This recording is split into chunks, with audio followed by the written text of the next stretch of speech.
Ladies and gentlemen, thank you so much for joining us, and welcome to the National Constitution Center. I'm Jeffrey Rosen, the president of this wonderful institution. The National Constitution Center is the only institution in America chartered by Congress to disseminate information about the U.S. Constitution on a nonpartisan basis. And to fulfill that inspiring goal, we have a series of programs. We call ourselves America's Town Hall, and we bring together the best voices from all sides of the spectrum to debate the constitutional issues at the center of American life. In the next few weeks, we have a series of programs that I hope you'll join us for, including on June 20th, David Boies and Ted Olson will come to discuss their new book about marriage equality. On June 26th, we'll be having a wonderful debate with our partners at Intelligence Squared about the constitutionality of restrictions on campaign finance reform. On June 16th, we'll have a discussion of the cell phone cases that the Supreme Court is about to decide and talk about the future of the Fourth Amendment with the two advocates who argued the cell phone cases before the court here at the Constitution Center. So it's a wonderful series of events coming up, and I hope you'll join us both here at the center and online and on our website. I'm especially thrilled, ladies and gentlemen, to introduce today's program, presented in partnership with the National Association of Women Judges. This is a program near and dear to my heart. My friend Justice Pariente and I, more than a year ago at GW Law School, where I teach and where you graduated from, talked about how wonderful it would be to bring together women judges who are defending the idea of nonpartisanship and the rule of law to talk about their concrete experiences with judicial elections, with the challenges of merit retention systems, and to give you, the people, a direct insight into the real threats to judicial independence that are faced by judges today. You'll have an opportunity to learn more about the National Association of Women Judges and about their inspiring goal. Like ours, it is to be nonpartisan and to encourage votes for judges based on character, integrity, fairness, and a willingness to decide cases based on the law. We're also delighted to recognize Mark Robinson of the American Board of Trial Advocates, who's a partner for today's program. Please turn off your cell phones and prepare for a really engaging discussion. And now let me introduce our esteemed and extremely impressive panelist. Marsha Ternus is former Chief Justice of the Iowa Supreme Court. She currently practices law in Des Moines, Iowa, focuses on appellate case consulting litigation. She was appointed to the Iowa Supreme Court in 1993 by Governor Terry Branstad, was selected by her peers to serve as Chief Justice in 2006. Her term on the court expired on December 31st, 2010, and you will hear her striking story about the reaction to a decision that she issued in Iowa and the consequences that it had in Iowa. Justice Barbara Pariente has been a justice of the Florida Supreme Court since 1997 and served as Chief Justice from 2004 to 2006. She has been involved in her time on the court with several notable cases, including the Bush v. Gore case from 2000, the Michael Schiavo case from 2004, some fascinating cases that we've discussed involving dog sniffs and searches and seizures. You've had an amazing run, Barbara, and you've also had some extremely sobering reactions to your decisions as well, and we're going to learn about them. And finally, I'm absolutely honored to welcome to the National Constitution Center Judge Anna Blackburne-Rigsby, who is the president of the National Association of Women Judges. She was nominated by President George W. Bush to the District of Columbia Court of Appeals in 2006. She chairs the District of Columbia's Court's Standing Committee on Fairness and Access. She's a commissioner on the district's Access to Justice Commission, and before her appointment, she was nominated by President Bill Clinton to serve as an associate judge on the Superior Court of the District of Columbia. So this is quite a remarkable panel, and I would like you to join me in welcoming them to the National Constitution Center.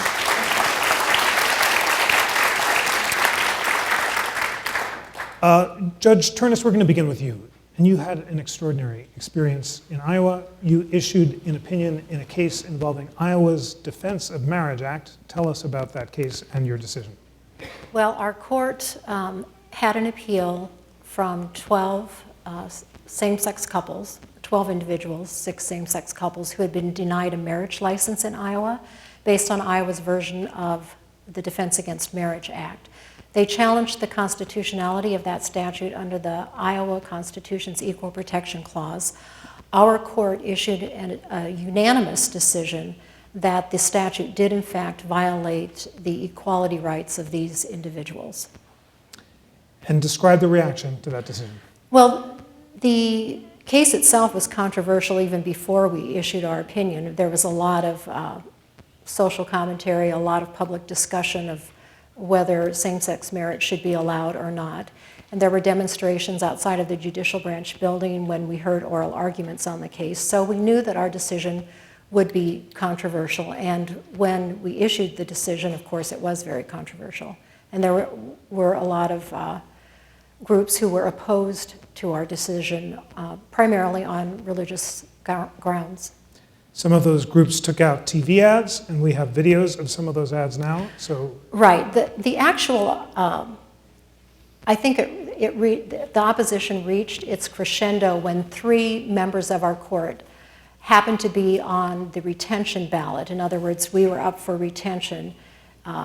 Voters were asked to vote yes, retain these judges, no, do not retain these judges in the 2010 general election. And what you're about to see were ads that were created to campaign against our retention. Let us see the ads. Judge Ternus, I'm going to ask you in a moment what your reaction was to those ads, but first let me ask, what was the effect of those ads? Did you keep your seat? We did not keep our seat. None of us were retained. And I will point out, only the second ad actually was on TV. The first video that you saw is, I think, about a 2-minute video that was circulated within the religious community in Iowa, which was kind of used as a grassroots structure to organize a no vote on the retention ballot. And do you think that the ad was responsible for your defeat? I'm sure it contributed. I don't know what single action they took resulted in our non-retention. But public opinion at the time, based on polling done by the Des Moines Register, showed that the majority of Iowans opposed same-sex marriage. So they certainly had a receptive audience in terms of whether people agreed with the decision or not, just on social grounds. How did you feel when you saw the ad? Honestly, I didn't. This first ad I never saw until afterwards. I just didn't really want to watch them. I didn't even watch TV during that period of time, I'll admit. Yeah. Now, on the one hand, the ad is factually correct. It says that the court ignored the will of the legislature and the people. But on the other hand, was that an appropriate ad to run on television? Well, I think citizens can vote for or against a judge for any reason they want, including because they disagree with an opinion. That's certainly how our democracy works. But I also think it's important for citizens to know when they are exercising their vote in that way that there are consequences to voting judges out of office because they have issued an opinion that is contrary to public opinion. What are the consequences? Well, it clearly sends a message to judges that in the future they should hesitate to issue an opinion that may be correct under the law, that may be a decision, a result that the law demands, and yet is unpopular. They're telling those judges to check the opinion polls on the issue and follow those rather than following the law. And that's a very dangerous message to be sending. It was exactly the message intended by those who opposed our retention. They said on their website, we intend to send a message across Iowa and across the country that judges ignore the will of the people at their peril. And so it was a message of intimidation, and certainly the fact that we weren't retained, that voters bought into that, sent a message to judges by citizens, we want you to follow what we think the law ought to be rather than what the law is. Do you think that message has changed the way judges are deciding cases now? Well, I think we're naive to think that it doesn't have an impact on judges, whether it's consciously thinking, gosh, if I make this decision, I'm going to make this group mad or big business will come after me. or whether it's just that subconscious knowledge in the back of their mind that maybe they don't even realize is there. Sure, I think it has an impact, but it's not measurable, but judges are human. I don't think as a citizen I'm comfortable with them having to worry about whether they're going to keep their job. It shouldn't be about the judge keeping his or her job. It should be about enforcing the constitutional rights that we value. What was unusual about your case? Have there been previous examples where all 3 judges were voted out because of an unpopular decision? We had never had a retention election that was controversial. In fact, I had had 2 prior retention elections. This was my 3rd. And I actually remember, I think it was my first retention election when somebody came into my office the day after the election and asked me, well, how much of the vote did you get? And I had forgotten that I was on the ballot. That's how much they were just, they were just not controversial. And remind the audience, the merit selection and retention system is a nonpartisan system, right, where you're selected because of your abilities and stellar credentials, not because of your politics. Right. The intent of a merit selection system, also known as the Missouri Plan, and I believe Florida has the same plan, is that a nonpartisan commission composed of laypersons and law-educated persons, licensed attorneys, interview applicants, and based on the applicants' professional qualifications, their integrity and character, choose the 3 most highly qualified individuals, and those names are then sent to an appointing authority. In Iowa, it's the governor, and the governor has 30 days to appoint the person, appoint the new judge from among those 3 nominees. The intent is to take politics out of the appointment process, and then the retention election is a way to involve voters and give them an opportunity to remove judges. Mistakes can be made, and notwithstanding the merit-based commission system, if a judge proves unfit or becomes unfit, then they can be removed through the retention ballot. We'll talk more with all your colleagues about what has changed, but I want to know what was unusual about this case. Was it the nature of the topic of marriage equality? Was it the new technology of the internet? Why did it happen in Iowa? Well, I think it happened in Iowa because of the issue. And I really think all the money that poured into Iowa came in because it was a startling decision in the heartland. It was startling because it was unanimous. And the individuals who opposed same-sex marriage felt, we have to stop this now. And the only way we're going to do it is to intimidate other judges in other states so they won't do what the Iowa Supreme Court did. And by removing us from office, that was the message they intended to send. Obviously, you can see from the videos that the internet, YouTube, media, all that made it easier for them to sell their message. Now, many other courts have considered the same-sex marriage question since Iowa, and it's my understanding that every court to consider the issue has, in fact, since the Supreme Court's decision last year, ruled in favor of marriage equality. Did this campaign successfully intimidate other judges, or do they have selection systems that made them immune to those sort of pressures? Well, I think most of the decisions that you're referring to are in federal courts where they don't have to worry about whether they're going to be retained because they have lifetime appointments. So there really is a difference between the federal and state systems when it comes to judicial independence. Well, I think the fact that federal judges do not think there will be retaliation against them for making a decision that's correct under the law yet unpopular certainly gives them some freedom to make those decisions without having to worry about their own career. And yes, that's probably a significant difference. What is the solution to the experience that you underwent? What is a better system of appointing state court judges, and might Iowa actually adopt it? Well, I think that before one discusses what is the best system for choosing judges or retaining judges, citizens need to ask themselves what kind of court they want. Do they want a court that makes decisions under the law, that upholds the rule of law, or do they want a decision, or a court that makes decisions based on who's the most popular, who has the most money, who shouts the loudest? And so once you make that decision, whether you want a court that makes political decisions or makes judicial decisions based on the rule of law, then I think you look to a system that minimizes the opportunity for politics to get into the system. And I certainly think that a retention election, where it's a simple yes or no vote versus running against someone, just like politicians do, minimizes the opportunity for politics to get into the system. But no system is immune from politics. There is no perfect system that can guard against politics coming into judicial selection and retention.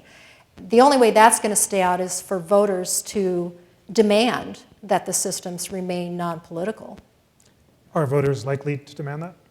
Well, we're trying to educate them on the impact of their votes.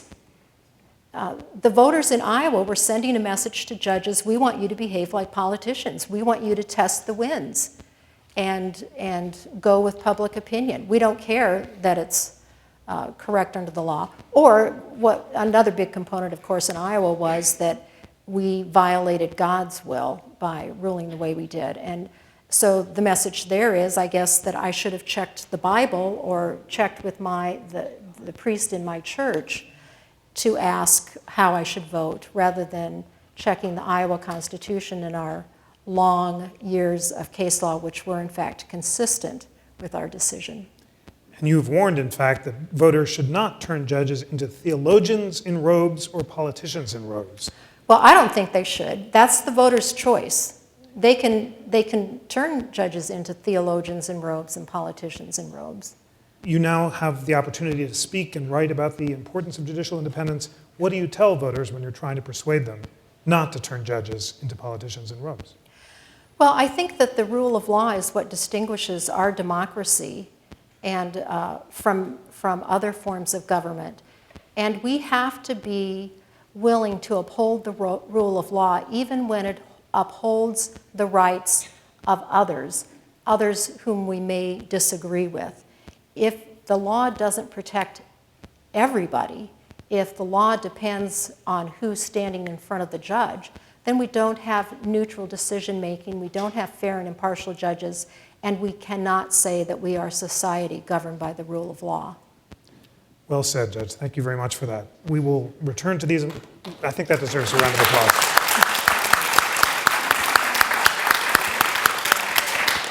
We'll return to these important questions in a moment, but I want to turn now to Justice Pariente. You are no stranger to controversy. You, as we discussed, talked around the panels that decided Bush v. Gore and the Terry Schiavo case, but it was a 2012 case involving an amendment to the Affordable Care Act that your court rejected and got a lot of heat. What was the amendment and what did you hold? First of all, I must say that 2010, with what happened in Iowa, was a bellwether year. And as you all may recall, the Affordable Health Care Act, Obamacare, had passed, and there was a lot of controversy about it. In our state, we have the way of amending the state constitution by legislative initiative or citizens initiative. And there had been a legislative initiative to put on the ballot an amendment that would have voters say yes or no, we are for Obamacare or against it. And that's their prerogative. The only issue that the Florida Supreme Court deals with is whether the ballot summary is misleading. And in this case, the ballot summary had talked about that if you voted for this amendment, which was against Obamacare, you would eliminate waiting times for doctor's visits. That was essentially it. And when it came before us, each side, they both conceded it was misleading, but they wanted us to rewrite the ballot summary. The majority, 5 of us, said we didn't have that power.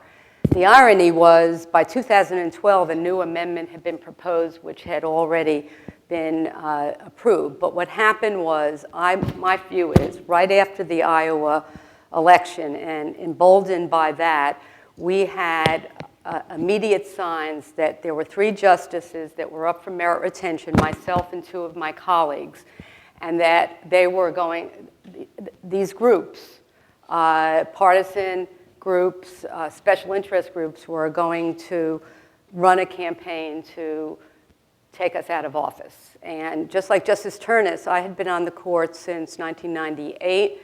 I had gone through 2 prior merit retention elections, and this would have been my, as a Supreme Court justice, one as an appellate judge. I'd been a lawyer, well, I'm now 41 years out of GW, so although we know each other, we weren't contemporaries, I must say, although I would have loved to be.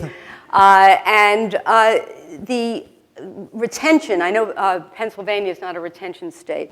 The idea, as Justice Ternus said, was you are on the ballot, not that you did something wrong, it's not a recall.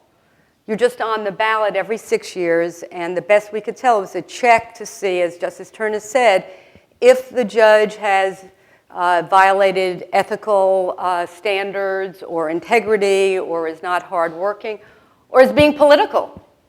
It's a chance for the voters. But the problem is that there's a low level of knowledge about why the judges are even on the ballot. Because again, under our federal system, what did the founding fathers do but put life tenure to avoid judges being beholden to the will of the king, the will of those in power. So our election was not really about a single decision, because it was about 16 years of just saying we had ruled in ways that were against the mainstream, against popular opinion, and that type of situation. So we didn't have a hot button issue, but nevertheless, we had a very vigorous campaign to oppose the justices. We made a decision different than Iowa, seeing what happened, is that the justices were not going to just let this happen. So we had ways to organize, again, judges are very restricted, to try to educate the voters on what was at stake. And that continued over really a 2-year period. Well, let's see the ad, which, as you said, raised several issues, and then you'll talk about your response. And this is a compilation of what ran. Like a mixtape of judicial attack ads. Yes. Let's take a look. See, and I think this is important for the viewers, is you hear some of the same buzzwords being used: judicial activism, legislating from the bench, being against property rights or different rights, the right to vote.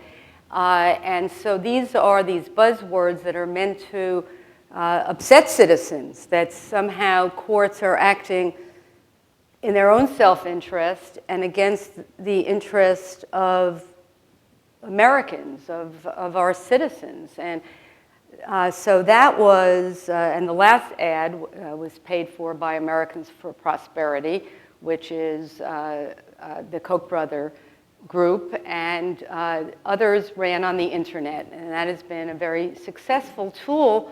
The social media, you asked about what's changed.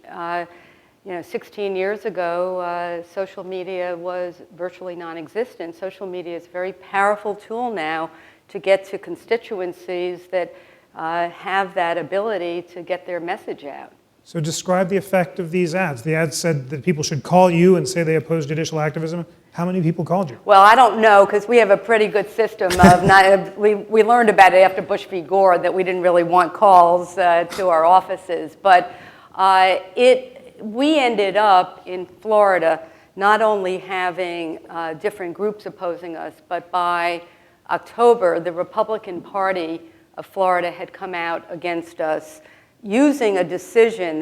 The first decision was called Nixon versus Florida, and it had to do with an issue of rights, of constitutional rights to representation, but it had been a 2003 decision. We were now in 2012. So what we had was dredging up a case. We didn't let somebody out of prison.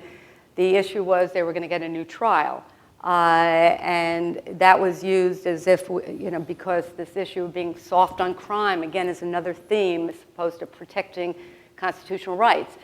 In the end, and I say the Republican Party, it would be just as bad if it was the Democratic Party coming out in a nonpartisan state for or against judges. That was the whole reason in our state that judges became nonpartisan.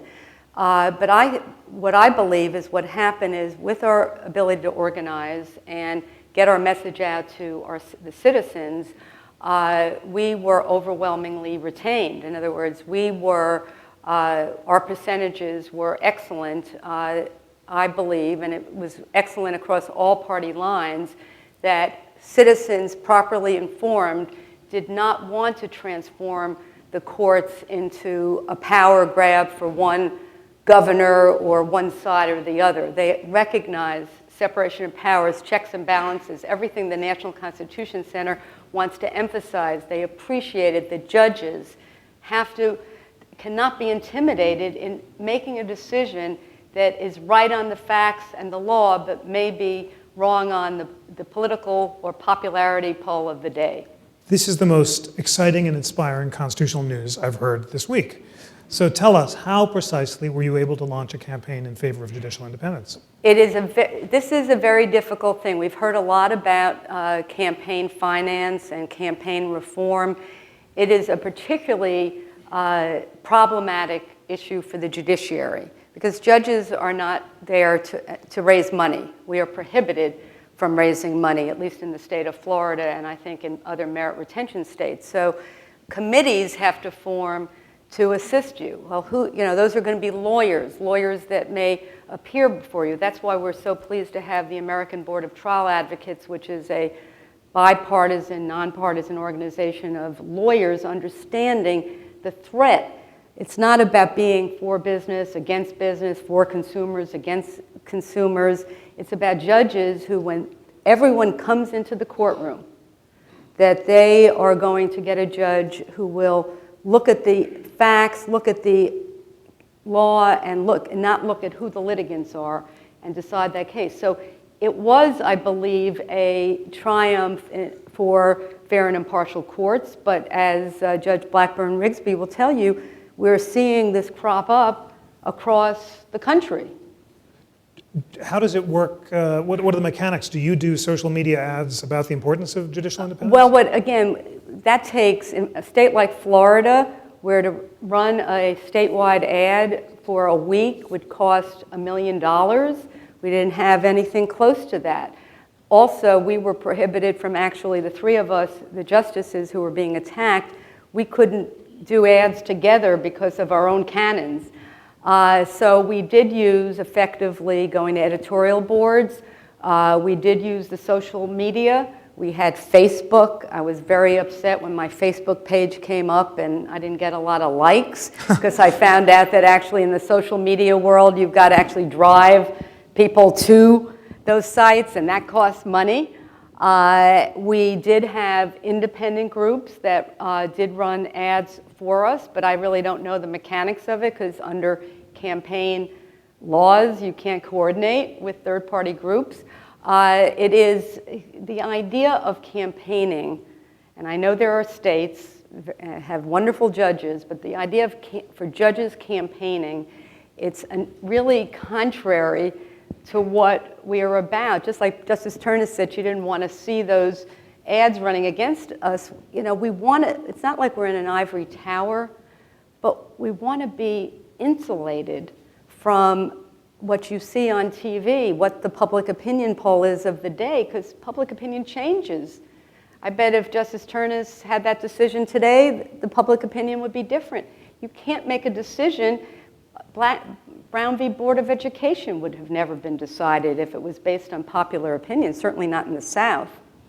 As we've discussed, you've been part of the most controversial cases on your state court. Has something changed? Is the polarization worse? Or does your inspiring counterexample show that, in fact, technology can be used to defend judicial independence? I think it's going to take all of us. There are over 300 million Americans. In Florida, we have 16 million Floridians. We can't do it alone. What's unique about what we're doing is judges and former judges speaking out about it, because it's one thing for lawyers to speak out, no offense, law professors, but... Sorry for my sins. I'm on leave right now, sabbatical, so. But to understand, I grew up at a time I believed in the Constitution and constitutional rights, and to believe that you can make a decision that was fair based on the Constitution, protecting not the rights of the majority, because if you look at James Madison, he said, no, The judicial branch exists to protect the rights of the minority, not minorities, but someone who may have unpopular views on speech, flag burning, a terribly offensive subject. And so if judges feel that they have to put their finger up to the wind to make this decision, as Justice Ternus said, it has a terribly intimidating effect on it. You know, right after our election, there was a pension case, and the majority ruled that the pension law that had been passed by the legislature was constitutional. That did not make teachers happy or unions. So next thing we see, well, the union's saying, who are those people? We're going to vote against them next time. So that's not a good thing. So I guess the answer is we've got to continue the conversation and realize that if we want to celebrate the rule of law and what's great about our country, we've got to protect our judges from politics. That deserves a round of applause as well. Just one more question before I turn to Judge Blackburne-Rigsby. When we met, I saw you at a public panel, and you were asked the obvious question that you must be asked everyone. Wasn't your court being political in Bush v. Gore? And you had quite a powerful response to that as well. Yes, I did. I said, well, what I said was, what the message from our court was every vote should count. We weren't dictating a particular result, and that we had many opportunities during the 6 weeks of litigation to come up with a decision, because there was only 600 votes that separated Bush from Gore, to come up with decisions that would have given the election to Gore. How would we come up with it if we were saying there should be a statewide recount where votes undeniably had not been counted where they had intended to be? So we felt, the majority of us felt that we were really vindicating the best tradition that every vote counts. So no, I, to this day, will defend what our court did as being consistent with the precedent of the court and of the states who make sure that elections are conducted fairly. And I think that at that point we were discussing whether it was the Supreme Court had acted politically or our court. It's really, that's what's not good, for someone to say, well, we liked your decision because we wanted Gore, we didn't like your decision because we wanted Bush. That wasn't what was at stake. And so I would defend very much what the Florida Supreme Court did in 2000. Great, thank you so much for all that. Judge Blackburne-Rigsby, you are the president of the National Association of Women Judges, and thank you, first of all, for your leadership of this wonderful organization. Thank you. A round of applause for that, sure. I think all of us are persuaded by the crucial function you serve. So the experience of Justices Ternus and Pariente is not unique across the country, from Kansas and North Carolina to Washington, Texas, and most recently Oklahoma. There have been a series of high-profile attacks on judges. Describe some of those attacks. Tell us about what's going on in Oklahoma, for example. Well, I mean, first I have to say that the fact that we're having this discussion here at the National Constitution Center is so important, and that we have so many people here engaged in this conversation with us, because one of the issues of concern and one of the reasons why the National Association of Women Judges cares about this issue so deeply is that the independence of our judiciary, the fact that we have fair, open courts that are supposed to dispense justice and ensure access to justice for all, is a cornerstone of our democracy. And the design was that we would have 3 independent branches of government that had specific and important functions. And when we begin to overly politicize the judicial branch, which traditionally was the branch that was supposed to be one that had the more ability to make decisions based on case-by-case determinations of the law and the facts. When you blur those lines with the legislative branch, where the legislators are elected by popular support of the constituents and they have a constituency to report to, you begin to blur the roles and the functions. And One of the examples you've heard about Iowa and Florida. Recently in the news, we heard about Oklahoma, where their high court voted to stay initially execution there until they could get a little more information about the lethal injection manufacturer, because there were some concerns. And there was a public outcry and threats to impeach those justices who voted to stay the execution. The decision was changed or reversed or modified, and the execution went forward. And many of you heard the stories of the excruciating nature of the particular execution because the lethal injection was flawed in some way. And we think about our Eighth Amendment, that we should not have cruel and unusual punishment. And the manner in which the execution was carried out, I think, met, unfortunately, that standard. But that's just one example. There are examples in other parts of the country. And I think where the National Association of Women Judges comes in, we are an organization of women judges at all levels of the judiciary. And we have male judges who are our colleagues, who are members of the bar. But we're in all 50 states, trial, appellate, administrative, military judges, Indian tribunal judges. The important thing is, I think a lot of people just don't know a lot about the judiciary and what judges do every day until one of our loved ones, family members, friends has to go into a courthouse. And that is a part of the problem. And I think what Justice Ternus and Justice Pariente have talked about, and what judges and lawyers in the community need to do more of, is talk like this. And so the Informed Voters, Fair Judges Project is a civic education program of the National Association of Women Judges to do just that. We go into communities all across the country and talk about why fair and impartial courts are important to you, not just important to the judge. And judicial independence and an independent and fair judiciary, it's not about the judge. It is about the community, it's about the people, and about our democracy. And so we've collaborated with many organizations like the National Constitution Center, local civic groups.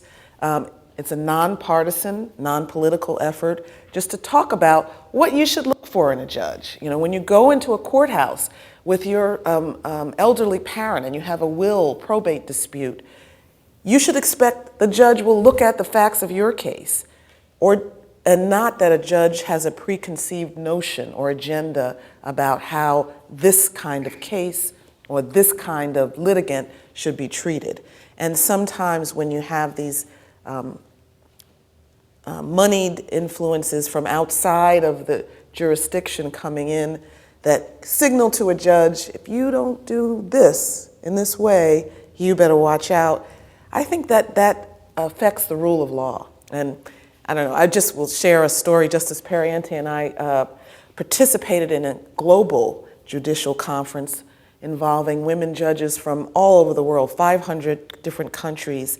And I tell you that they in many ways look to our system where the judiciary is fair and independent, or conceived of to be that way, because there are pressures that come into bear in other systems. And I just hope that Americans continue to value our democracy and the way the judicial branch, the role that we serve. Doesn't mean that judges are above criticism, because there are mechanisms for judges to be reviewed and disciplined if they act in an unethical or illegal way.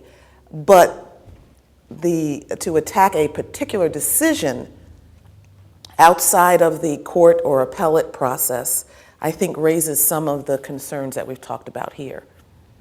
How are these impeachment efforts succeeding? In the federal system, there's a precedent dating back to the failed impeachment of Justice Chase that you can't impeach federal judges for their opinions, but only for criminal or high misconduct. Are some state court judges being impeached because of the substance of their decisions? Well, I haven't heard of actual impeachments being carried out recently. We had the threat in Oklahoma. But you're right to look at the language in our Constitution, and we're at the Constitution Center, there were very limited circumstances under which a federal judge could be impeached for a particular decision. I think certain high crimes and misdemeanors and other extraordinary acts that cut against the moral character, adherence to the law, or adherence to the code of judicial conduct. Not for deciding this way or that way in a particular case that came before the court. That's why we have appellate rights for parties to appeal decisions that they disagree with. That's why we have a high Supreme Court to ultimately resolve differences like that. We have a process. And I tell you, in the District of Columbia, we have an extremely busy trial court. Thousands of people walk through the doors of the courthouse every day that look like every one of us. And what amazes me and what gives me hope and why I love doing what I do is that they expect that the system will work. Everybody's not happy, and sometimes no one's happy when they leave, but they do expect the system to work, and all we have to do is look at the media around the globe in parts of the world that are in extreme conflict, where there's no expectation that they can go to a courthouse and get a resolution that will be fair and impartial through a process that they have confidence in. And what we're talking about are attacks on the bedrock principles of our democracy, that the judicial branch should be fair and impartial and independent. Well, in the few minutes we have left, I'd like all of your ideas about what reforms can take place to ensure judicial independence. Judge Blackburne-Rigsby, is the National Association of Women Judges focused on the role of money in these campaigns? We've heard about the funding for these attack ads, and the Supreme Court has upheld restrictions on funding of judicial elections to avoid corruption. Is that an issue? Well, the National Association of Women Judges has taken a broader approach, we view our role as one to educate the community, civic engagement, civic education, about the role of judges, the role of the courts, and how the process works, because there are different ways that judges are selected, some that you've heard of here, some are appointed. But whatever ways the judges are elected in your local jurisdictions, we need the community to understand that and to care and to understand why it matters to each individual person. And so our Informed Voters Project, Fair Judges Project, ivp.nawj.org, we've got a fantastic website with tools, really engaging, not written like our judicial decisions. They're written in very understandable, common parlance, so that high school students, college students, civic groups can go to the website and download materials about what a retention election is, what qualities are important for a judge to be fair, to be educated about the law, to be impartial, to be neutral. And those materials are available to the public.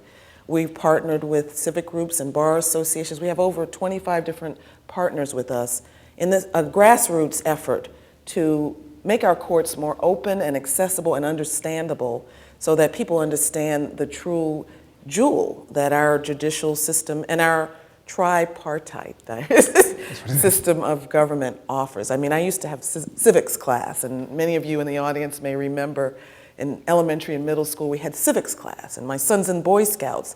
They learn these things, and we have to really make people understand why they're important. And when you're standing in front of a court with your loved one, no matter what kind of dispute it is, as Justice Ternus and Justice Pariente have said, ask yourself, what do you want the judge to be thinking? Oh my gosh, what is the paper going to say tomorrow if I do this? Or do you want them focused on the facts and the law, and really bringing an open and fair mind to the resolution of your case? I would say, just on the issue of the campaign finance, the U.S. Supreme Court decisions were in the context of the legislative and executive branch. I know that Justice O'Connor, who is a great supporter of civics education, has come out saying she's very concerned about the state of campaign and big money coming into the corrupting effect. We must, I think, look at, and I'd encourage a broader conversation about how judicial races are financed, the role of public financing, and the studies that show certain troubling facts. I think that must be addressed. As citizens look at what is happening in their state, they ought to be informed about the process by which judges are selected and see if that process encourages politics or discourages it. And if it discourages it, then it should remain. They should look at legislative attempts to change the way judges are selected, which is happening in many states. Our Judicial Nominating Commission is not as nonpartisan as it was 15 years ago. I think that's a mistake. So but we can't sit here and say, well, if you're from a partisan state where, like in Texas, judges are elected still as Democrats and Republicans, we're not going to say today, well, we think that system is going to encourage politics. I would let the citizens and voters think, well, if you're running as a Democrat or Republican, doesn't that sound political? So the only thing I would love to do, because I know we started a little late, but it's also live stream, if we could show the Justice O'Connor video, or do we have time for that? We certainly will have time. It's a great video. I want to give Justice Ternus the last word, and then we will watch this wonderful video, which has been nominated for an Emmy. Justice Ternus, you have lived this. You've heard our discussion. We've just talked about 3 different methods of judicial election: the merit selection and retention, partisan election, and Judge Rigby's system of a term of years with nomination, the advice and consent of the President and the Senate. Does the nomination system matter? And what other reforms would you suggest could help avoid the kind of threats to judicial independence that you've experienced? Well, I think the voters, the citizens, have to decide, as I said earlier, what kind of court they want, and then look at the selection system they have in their state and ask themselves, does this selection process promote the kind of court that I want or not? But even beyond the kind of system that you have, because any system can be politicized, and I think the systems can be unpoliticized. I think citizens today have to do what Americans did here in Philadelphia, 250 years ago? I don't have the math right in front of me. But, we need to understand that we have to have as much of a commitment to democracy and the rule of law as our founding fathers did, or we will lose it. And so I think the main message that I would like to convey to you, and that I hope that you would convey to people in the coffee shop and over the Thanksgiving dinner table with your relatives, is that democracy has to be protected, and we have to commit ourselves to a fair and impartial judiciary, or we will lose it. And that is what is happening now if we don't do something about it.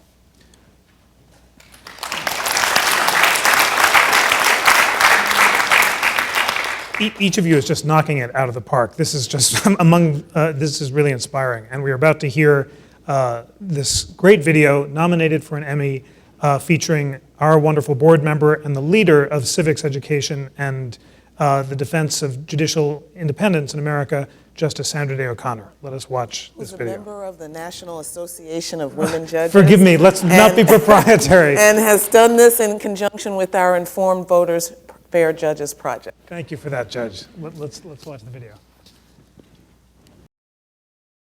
Ladies and gentlemen, there are many inspiring moments at the National Constitution Center, but I can think of few more meaningful than this great partnership with the National Association of Women Judges, a fellow institution dedicated to this crucial ideal of nonpartisan justice. And for me, the takeaway from this superbly illuminating discussion is that you have a role to play in this conversation. It makes a difference whether in communities and across the nations there are conversations about the importance of judicial independence. It can make the difference between fair and principled judicial system and one in which threats to judicial independence reign.